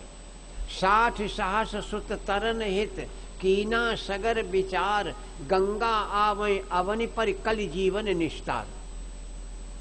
प्रस्थान कर दिया। कितने दिन तपस्या की? अब ये पुराणों में लिखा है कितने दिन। 30,000 वर्ष तपताई, पहुंचे सगर स्वर्ग में जा। 30,000 वर्ष तपस्या की सगर ने, गंगा नहीं ला पाए और स्वर्ग चले गए। क्या इतनी पहले आयु हुआ करती थी भाई? कहते ही 1-1 लाख वर्ष की अवस्था हुआ करती थी। तो 1-1 लाख वर्ष की अवस्था हुआ करती थी तो कई वर्षों तक गर्भ में रहते थे। 100 वर्ष तक गर्भ में बच्चा रहता था। भागवत में ही कथा आती है कि हिरण्याकश्यप और हिरण्याक्ष जब सनकादिक ऋषियों ने श्राप दे दिया और कहा तुम जाकर के तुमने हमें भगवान का दर्शन नहीं करने दिया, हम तुम्हें श्राप देते, तुम राक्षस हो जाओ। तब कहा महाराज हमारा उद्धार का वो कहा तो जाओ 3 जन्म तक श्राप हमारा त्रेता करें, राम निष्ठा। तब उन्होंने जाकर के पहले जन्म कहा लिया। समय पाई दिति के उर जाई, रहे गर्भ 100 वर्ष बिताई। 100 वर्ष तक गर्भ में रहे थे दिति के, हिरण्याकश्यप और हिरण्याक्ष। तो अब आप सभी जानते ही हो 100 वर्ष की उम्र, अब तो 100 वर्ष नहीं 80 वर्ष बहुत हो जाता है। पहले लाख वर्ष की उम्र हुआ करती थी। तो गर्भ में भी कितना रहते थे आपको पता ही है। और लंबाई चौड़ाई कितनी हो, मैंने कई बार बोला, सतयुग में आदमी की लंबाई थी 27 हाथ। सतयुग में आदमी कितना लंबा था? 27 हाथ, अपने हाथ का 27 हाथ। त्रेता में रह गया 14 हाथ का, अपने हाथ का। और द्वापर में रह गया 7 हाथ का। और कलयुग आया तो आदमी रह गो 3.5 हाथ को, अपने 3.5 हाथ का। नाप लो चाहे लंबा हो चाहे हो ठिनगिनिया, अपने 3.5 हाथ का आदमी होगा। ये जब लंबाई कम होती चली आई वैसे उम्र भी कम होती चली आई, युगों की भी उम्र कम होती चली आई। सतयुग की उम्र है 17,28,000 वर्ष, त्रेता की उम्र है 12,96,000 वर्ष, द्वापर की उम्र है 8,64,000 वर्ष और कलयुग की उम्र है 4,00,000। जैसे आयु युगों की कम होती चली आई वैसे मनुष्य की भी उम्र कम होती चली आई। बोलो सच्चिदानंद भगवान की जयकारा बोल दिया करो बीच बीच में थोड़ा। चलिए, सगर गंगा जी को नहीं ला पाए। उनके पोता अंशुमान ने देखा मेरे बाबा चले गए तो अब हमको चलना चाहिए। अंशुमान ने जाकर के तपस्या की। कितनी? अंशुमान गंगा ही चीना 32 सहस्र वर्ष तप कीना। अंशुमान ने 32,000 वर्ष तपस्या की, गंगा नहीं ला पाए। इसके बाद में अंशुमान के बेटा दिलीप, अंशुमान जब स्वर्ग सिधारे तब दिलीप तप करन पधारे। तब दिलीप गए और दिलीप ने कितनी तपस्या की? फिर लिखा है 30,000 वर्ष तप करके भूप दिलीप बने सुरपुर के। निकाल देना, भूप दिलीप बने सुरपुर के। लेकिन दिलीप भी गंगा नहीं ला पाए। तब जब देखे 3 पीढ़ियां चली गई, अब दिलीप के बेटा भागीरथ दिलीप के जाए, भागीरथ दिलीप के जाए भागीरथ, दिलीप के जाए भागीरथ।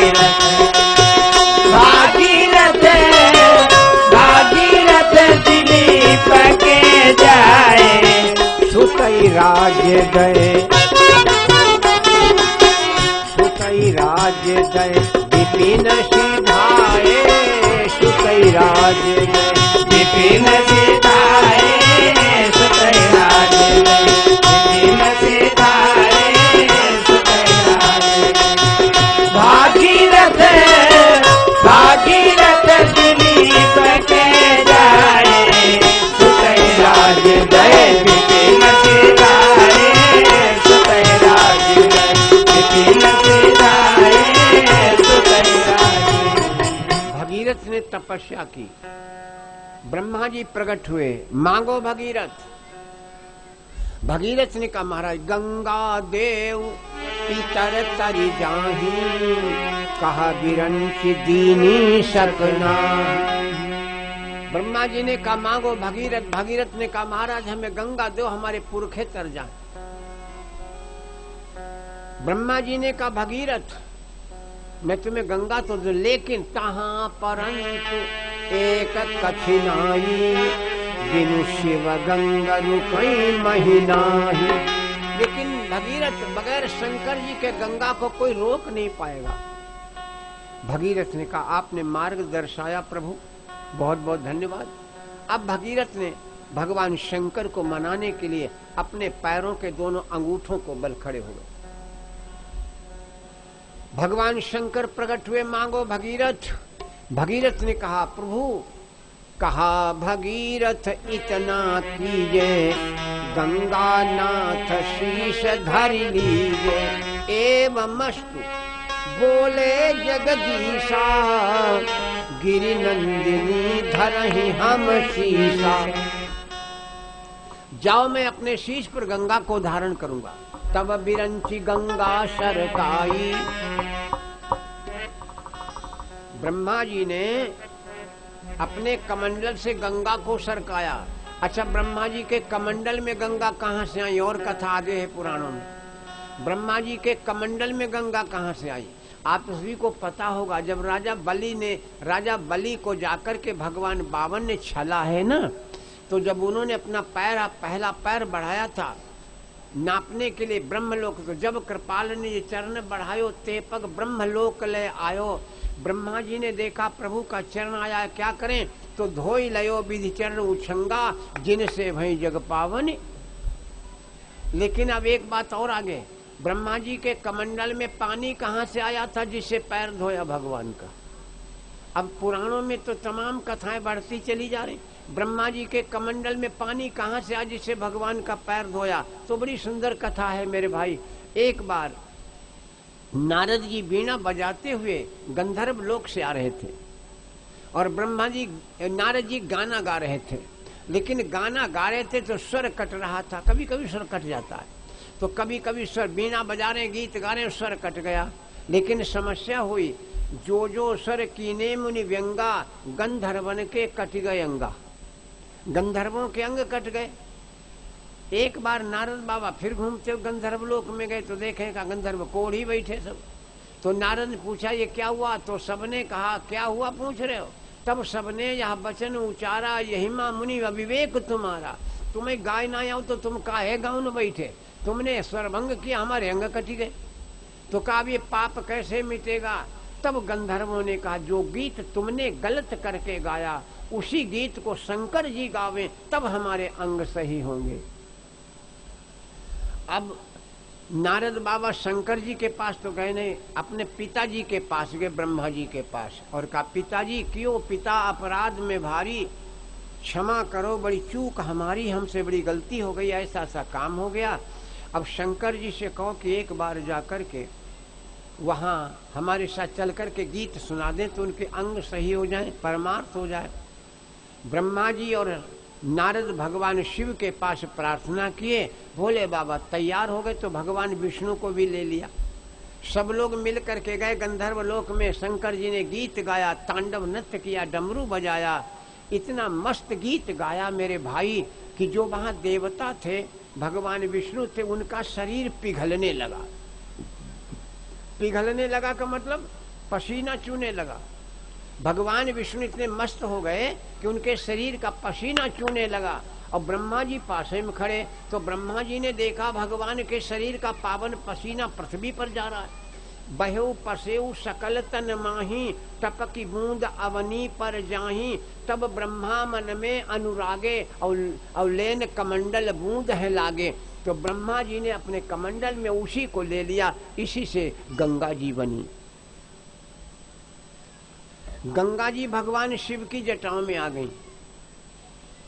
गंगा जी भगवान शिव की जटाओं में आ गई। इसकी भी लंबी कथा। गंगा जी आना नहीं चाहती थी। गंगा जी आना नहीं चाहती थी। क्यों? ब्रह्मा जी से कहा हम मृत्युलोक में नहीं जाएंगे। क्यों? तो गंगा जी ने साफ कहा, महाराज आ ही रहे हो, कलयुग बिकराला, नर नारी सब फिरे बिहाला। करी करे पातक आई नहई हैं, हमरे नीर मांस रंधवई हैं। ताते हम पृथ्वी पे नाई जई हैं, आपे के धाम परम सुख पई है। हम नहीं जाएंगे। तब भगवान ने कहा, वचन दिया था कि जाओ, मैं भी आऊंगा मृत्युलोक में, और तब तुम हमको स्पर्श करके मेरे चरण को फिर चली आओगी। इसीलिए कहते हैं भगवान राम ने नाव मांगी थी, और अगर सोचा पैदल उतरेंगे तो भगवान ने सोचा यदि मम चरण गंगा छुई गई है तो गंगा सुरलोक से गई है। अगर मेरा पैर छू जाए तो गंगा जी चली जाएंगे, तो मृत्युलोक का उद्धार, मृत्युलोक में उद्धार के लिए रह कौन जाएगा। खैर ये तो लंबी अलग की कथा है। मैं आप यहाँ पर भी बड़ी सुंदर चर्चा। गंगा के किनारे पर जब भगवान राम लक्ष्मण और सीता जी के साथ में आए हैं, सुमंत छोड़ने आए, यहाँ पर भी बड़ी चर्चा सुंदर है। कौन सी चर्चा? प्रसंग तो लंबा है। भगवान राम ने सुमंत से कहा अब आप लौट जाओ, अब आप जाओ। सुमंत जा नहीं रहे हैं, घोड़ा लिए खड़े हैं।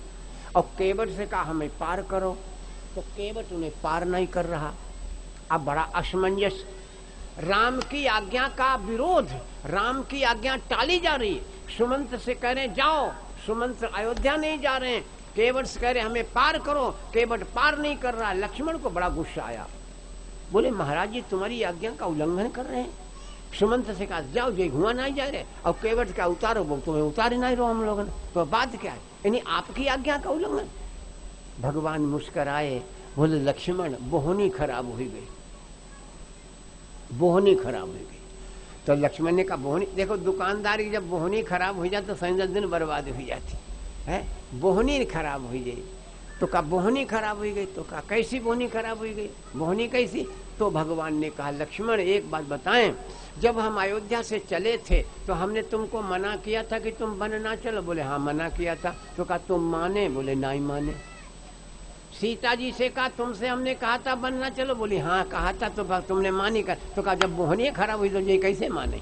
जब तुम्हें नहीं हमारी बात मानी तो जय कैसे माने? इसलिए बोहनी खराब हो गई, अब नहीं मानेंगे। और फिर तो भक्त है। चलिए खैर, मैं क्या चर्चा कर रहा था, ये कथा किसने सुनाई? तो गंगा जी भगवान शंकर की जटाओं में है। गंगा जी भगवान शिव की जटाओं में। भगीरथ हाथ जोड़े खड़े, माता जी चलो, माता जी चलो। और गंगा जी शंकर की जटाओं से ना निकले। देवताओं ने सोचा अब अनर्थ हो जाएगा। मालूम होता कि अब गंगा जी भगीरथ भी नहीं ला पाएंगे, तो सबने भगवान शिव की वंदना की,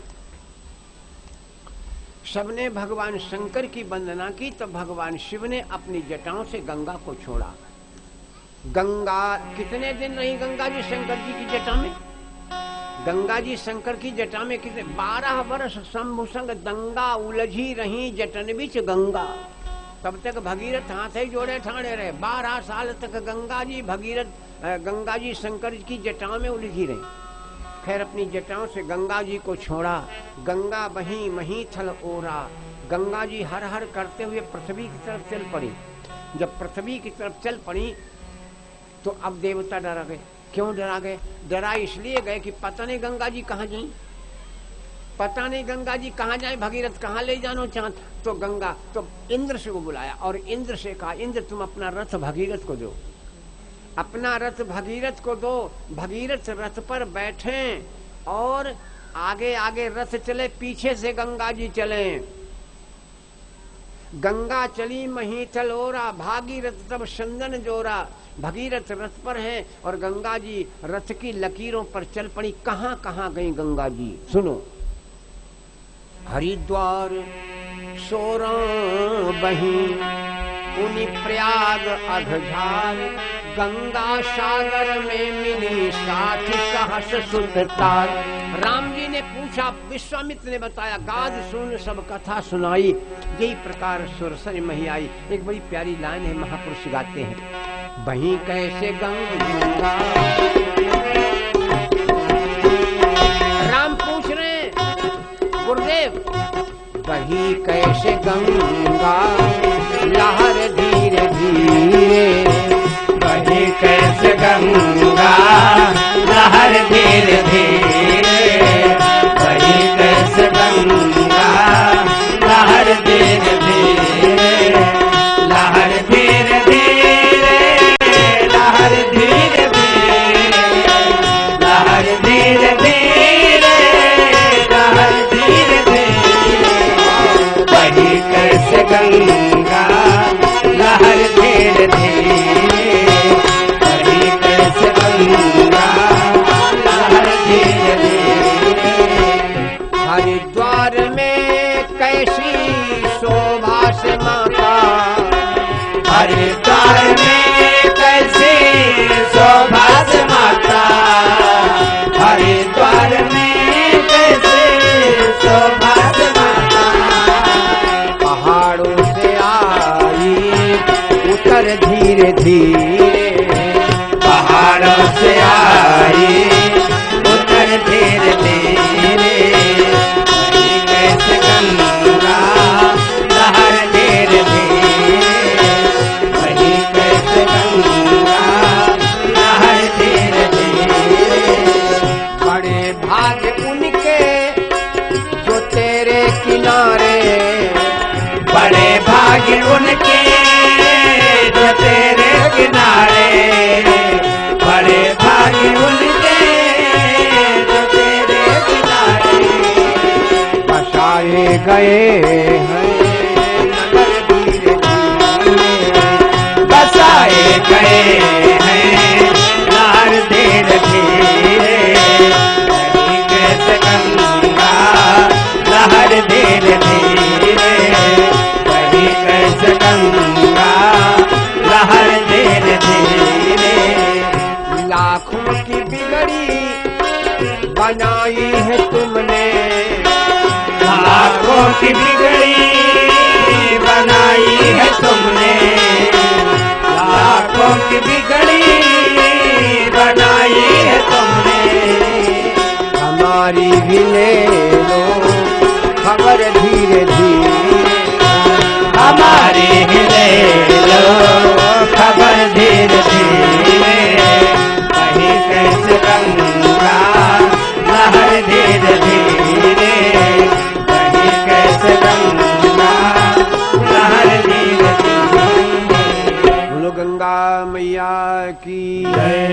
तब प्रभु ऋषि ने समेत नहाए, गंगा जी के अवतरण की कथा राम जी ने सुनी, तब प्रभु ऋषि ने समेत नहाए, विविधि दान महिदेवन पाए, हरषि चले मुनि वृंद सहाया,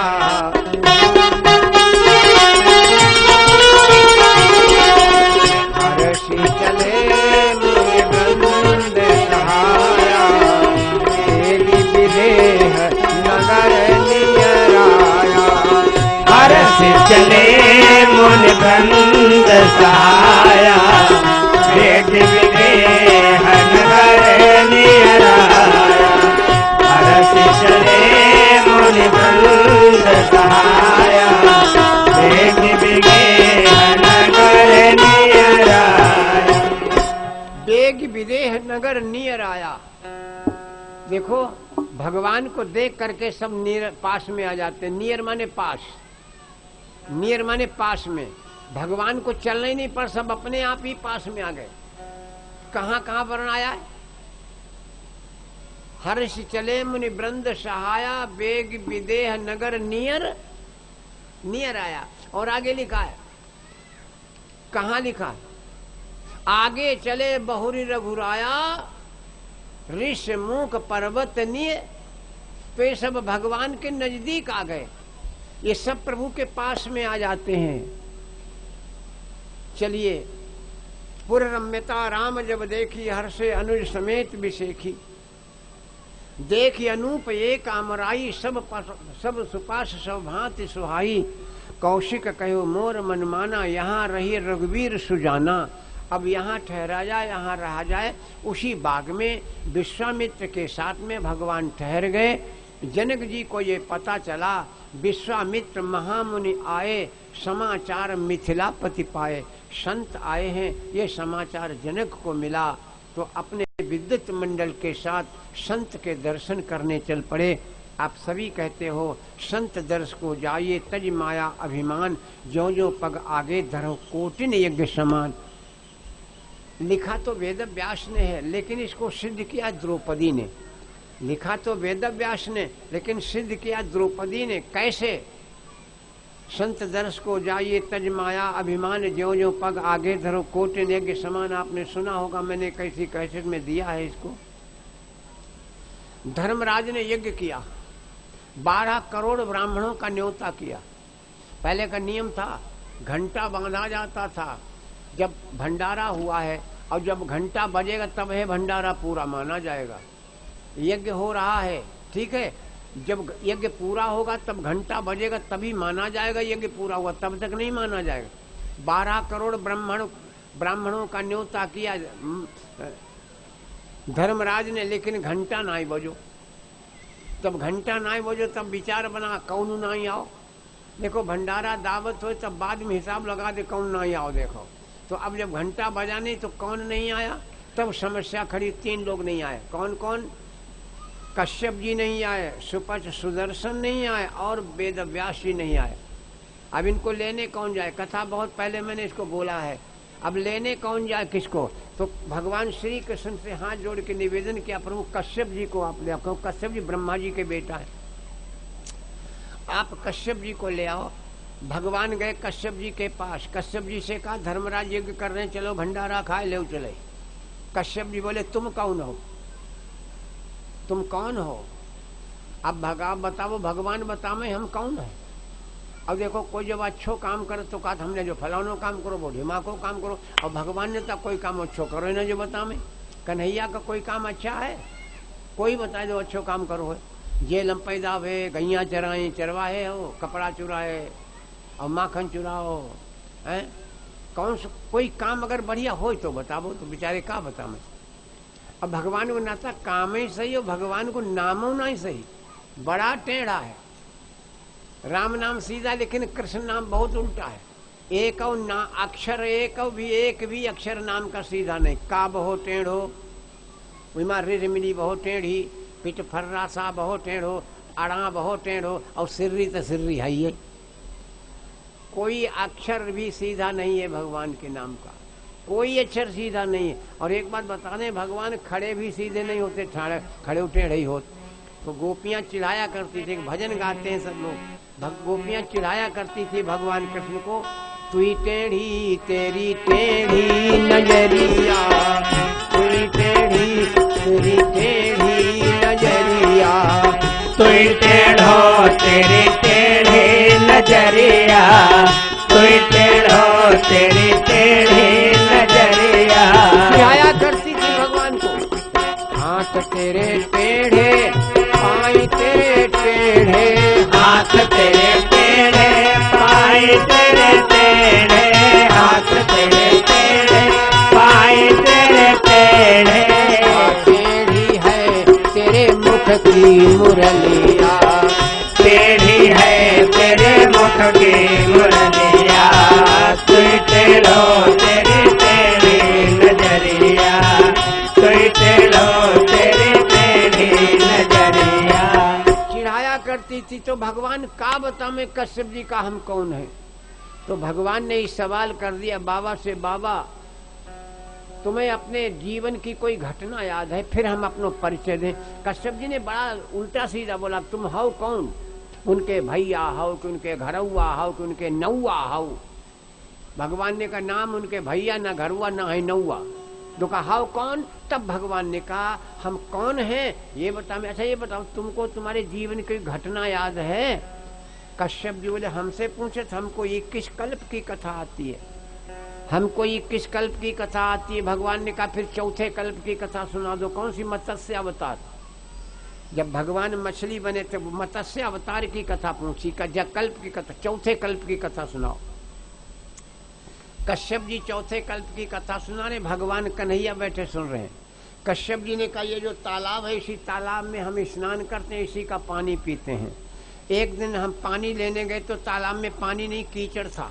एक मछली छोटी सी छटपटा रही थी, एक बगुला खाने के लिए झपट रहा था। मुझे दया आ गई तो मैंने मछली को कमंडल में ले लिया, सोचा इसको ज़्यादा पानी में छोड़ दें बच जाए, तो मैंने जाकर के सागर में छोड़ा। जैसे सागर में छोड़ा तो मछली सागर में पहुंच के बोली, बाबा तुम्हारे ऊपर जब आपत्ति आवे तो हमें याद कर लियो। कश्यप ने कहा तो ठीक, अब है बगुला खाए जाते हो, हमारी रक्षा करने लगी। कोई बात नहीं, छोटा भी कभी कभी काम आ जाता है। रहीमन देख बरन को लघुन दीजिए डारे, जहाँ काम आवे सुई काह करे तलवार। एक दिन हाथी जंगल को जा रहा था, चूहा आगे से निकले, हाथी ने लाट न हुआ कहूँ के हमारी रास्ता में आ गया है, पिछल जाई जाओ। अरे चूहन ने कही तुमने हमें न हुआ कही तो हम तुम्हें भुगताई दी दादा। हाथी तो जंगल को चला गया, सब चूहा मिलके दूर से मेड़ खोद दिला, जहाँ से निकल सारी मिट्टी दूर डाल दी जा करके, सब गड्ढा बना दिया। हाथ शाम को हाथी चढ़ के आया, गच्च से चारों पैर चले गए जमीन में। अब चूहा कटे बोले अब कहा न हुआ, अब कहा। तो किसी को छोटा मत कहना मेरे भाई, शरीर को छोटा मत कहना, बड़ा कहीं न कहीं काम आ जाता है। ये तो आपने सुना ही होगा, एक बार की मात शेर के दरवाजे पर, ध्यान नहीं रहा, एक बार की बात माद के दरवाजे पर शेर एक सो रहा खूब था बेसुध होकर। वहीं कहीं से नन्हा चूहा एक निकल कर लगा कूदने उसकी नाक पर उछल कूद कर, है तो चूहा नाक पर बैठ गया, शेर ने पकड़ा, मार डरी हूँ। चूहा ने कहा महाराज छोड़ दो, हम तुम्हारे कमों काम आ गई। तो एक बार शेर जाल में फंस गया, तब चूहे ने काटा, तब जाल। तो छोटा कभी किसी को मत समझना, कभी कभी छोटा भी काम आ जाता है। जहाँ सुई काम आएगी वहाँ तलवार काम नहीं करेगी। इसलिए कोई न हुआ न कही, और बड़ा मामला गड़बड़ है। हाथी को कह दिया तो हाथी मरते बच गया। तो सब प्रार्थना की महाराज अब ऐसा मत कर, तब चूहा ने फिर मिट्टी नीचे से भर दे, हाथी निकल आओ। तो चाहे जहाँ गिराई दे, चाहे जहाँ उठाई दे। बोलो जयकारा, बोलो सच्चिदानंद भगवान की जय। कश्यप जी ने कहा अभी बगुला खाया जा रहा था, हमारी रक्षा करने लगा, कोई बात नहीं, लो अभी स्नान कर लें। स्नान करने लगे, डुबकी लगाई, 2-4 लगाई, अंतिम डुबकी लगाई, लगा डूब जाएंगे। भगवान को याद किया, कोई लाभ नहीं निकला। तो अंत में भगवान को याद किया तो कोई लाभ नहीं निकला। और अंत में मैंने आपको बोला था पैर छुए तो किसके छुए? पैर नहीं, पैर छूना तो नाखून छुओ। तुलसी बाबा लिख रहे हैं लोग गांठी छुओ करो, गांठे में कछु नहीं धरो, गांठी मत छुआ करो, पैर छुआ करो तो नाखून छुआ करो। और मैं तो कहता अगर कोई जूता चप्पल होना तो कहते हैं छुओ ही ना, है जूता चप्पल तो का चमड़ा छुई हो दादा, दुनिया भर में पता नहीं कहाँ गंदगी में जूता पैर छूना है तो नाखून छुओ, समझ गए? अन्यथा अपने छुओ दादा। इन पर 3 कुंटल वजन ले घूमत महाराज, तुम्हें दिन भरी लेके चलने तो अपने छुई ले करो सवेरे सवेरे उठ के।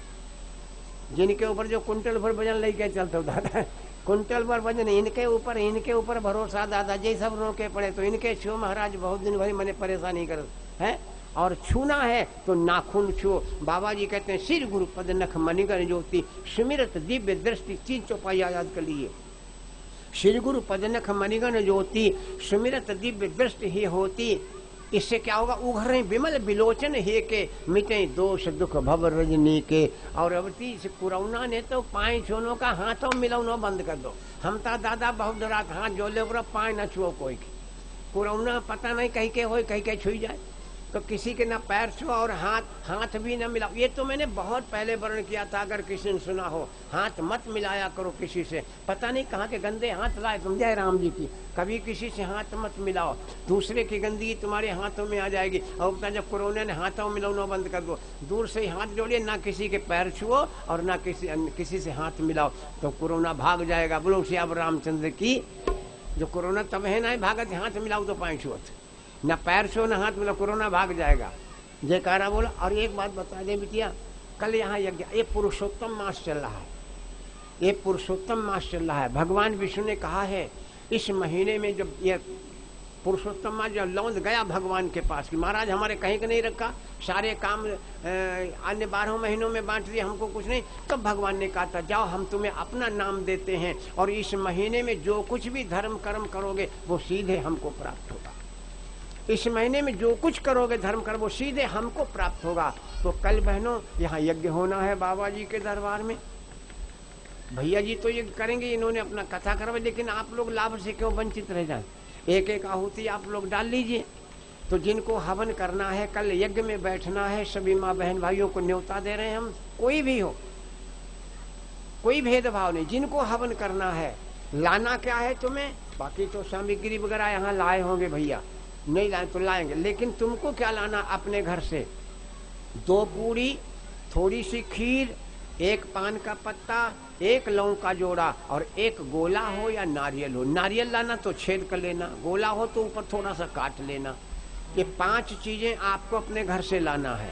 2 पूरी, 1 गोला या नारियल, 1 पान का पत्ता, 1 लौंग का जोड़ा और थोड़ी सी खीर।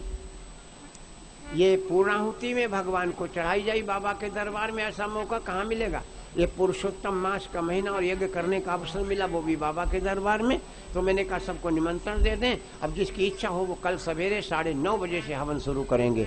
9:30 बजे से यज्ञ प्रारंभ होगा। जिनको शामिल होना आ जाइए। चलिए चर्चा पूरी करें हम। अंतिम डुबकी लगाई तो भगवान को याद किया, लेकिन कोई सफलता नहीं, तो मछली को याद किया। जैसे मछली को याद किया तो बाबा एक सूखे टापू पर पहुंच गए। कश्यप जी ने देखा कि वहां एक बाबा और बैठे, तो कश्यप जी वहां बैठ गए और बाबा के पास में एक कुतिया बैठी, 5 पिल्ला बैठे। कश्यप जी ने कहा हम हूँ बैठ गए। भगवान सुन रहे हैं और कहा। थोड़ी देर के बाद बाबा ने आंखें खोली, कुतिया को अपने पास बुलाया। एक मिट्टी का बर्तन था, कुतिया को वहीं दूध लो, और जब दूध आग पे रख दिया, जब गर्म होकर के मलाई बन गया तो बाबा ने 8 पत्ता तोड़े और वह मलाई थोड़ी थोड़ी 8 जगह रख दी। पहला पत्ता हमको बढ़ाया, हमने देखो जो कुतिया को दूध और जो मिट्टी को बर्तन पता नहीं कब से नहीं मंजो हो दादा। हमने कहा भाई हम नहीं खाई। बाबा ने कहा 24 घंटे में एक ही बार मिलता, खा ले। कश्यप ने कहा हमें भूख ही नहीं, भूख हुई तो हम मना कर दिया। बाबा ने वो पत्ता उठाया, 7 जगह रख दिया। 1 पत्ता कुतिया को दे दिया, 5 पिल्लों को दे दिया, 1 बाबा ने खा लिया। खा के बैठ गए। जब सब खा के बैठ गए तब कश्यप ने कहा, बाबा को जगाया, बाबा बाबा अब हमें भूख लगी। तो बाबा ने कहा जब कल यही टाइम आएगा तब मिलेगा, बैठ तब तक चुप्पा। कश्यप ने कहा तले तो मरियो गई। बाबा ने कहा इतनी भूख लगी? बोले हाँ। तो कहा अच्छा उसी मिट्टी के बर्तन को खरोचो, मिट्टी के बर्तन को खरोचो। पहले दूधहाड़ी में दूध रखा जाता था, शायद अब हम रखती हूँ बिटिया बहनी, और दूधहाड़ी को दूध नाय के फिर खरोचने बहुत मजा देती। खरोचो जब मटुकिया खरोचो तो खुरचन बहुत आनंद देती। तो बाबा ने खुरचन को खरोचा और खुरचन निकाली का इसको खा लो। जब उसको खा के पानी पिया, शायद कश्यप जी और कथा बताते। भगवान कन्हैया बोले रुक जाओ बाबा, वो जो तुम्हें बाबा मिला था पहचानो, वो हम है। वो जो तुम्हें बाबा मिला था वो हम है थे, और वो जो कुतिया है वही कुंती बनी है, और वही 5 पिल्ला 5 पांडव बने हैं। आज भंडारा कर रहे हैं, हम तुम्हें न्योता लेके आए, तुम्हारी इच्छा हो चलो, इच्छा हो न चलो। कश्यप जी भगवान के पैरों पर गिर पड़े, धर्मराज के यज्ञ में आकर के भंडारा पाया। और वेद व्यास को लेने के लिए द्रौपदी, वेद व्यास को लेने के लिए भीम, नकुल, सहदेव, अर्जुन सब गए, लेकिन भीम वेद व्यास ने एक ही शब्द कहा था, कौन सा? कि हम यज्ञ में तब चलेंगे धर्मराज अपने यज्ञ का फल हमारे नाम संकल्प कर दें, तब हम चलेंगे। कोई किसी के यज्ञ का पुण्य कैसे संकल्प कर दे? आप कथा सुनने आए, कोई रास्ता मिला का भैया ले लो 5000 रुपया जो तुमने कथा सुनी को पुण्य हमें दे दो, कोई अपना पुण्य बेच देगा? अंत में द्रौपदी को भेजा। बहनों द्रौपदी गई और द्रौपदी ने बाबा से कहा बाबा चलो स्वामी यज्ञ करे, भंडारा खा लो चले। वेद व्यास ने वही कहा, धर्मराज अपने यज्ञ का पुण्य हमें संकल्प करे तब हम चलेंगे। द्रौपदी ने कहा बाबा किसी के पुण्य को हम संकल्प नहीं कर सकते। हमने जो यज्ञ किया उसका पुण्य हम संकल्प करते हैं। वेद व्यास ने कहा तुमने कब यज्ञ किए? द्रौपदी बोली बाबा तुमने अपने पुराणों में लिखा है, संत दर्श को जाइए तज माया अभिमान, ज्यो ज्यो पग आगे धरो कोटिन यज्ञ समान। हम अपनी कुटिया से तुम्हारी कुटिया तक आए हैं, जितने कदम पड़े उतने करोड़ यज्ञ हमने करे हैं, 1 करोड़ यज्ञ हम तुम्हें संकल्प कर चलो। वेद व्यास वचन हार गए और धर्मराज के यज्ञ में आकर के भंडारा पाया। आगे और कथा है इस भंडारे की, मैं चर्चा कर रहा था। जनक जी महाराज ने सुना। जनक जी महाराज भग विश्वामित्र के दर्शन करने के लिए चल पड़े। आगे की कथा रात्रि में 2 बार भगवान नाम सीताराम राम राम, सीताराम राम राम, सीताराम राम राम, सीताराम राम राम, सीताराम राम राम, सीताराम राम राम, सीताराम राम राम, सीताराम राम राम, राधे श्याम श्याम श्याम, राधे श्याम श्याम श्याम, राधे श्याम श्याम श्याम, राधे श्याम श्याम श्याम। सच्चिदानंद भगवान की जय। धर्म की जय हो। अधर्म का विनाश हो। प्राणियों में सद्भावना हो। विश्व का कल्याण। हर हर महादेव। सभी भैया बहन अब प्रसाद ले लें तब जाए। प्रसाद बांटो भैया।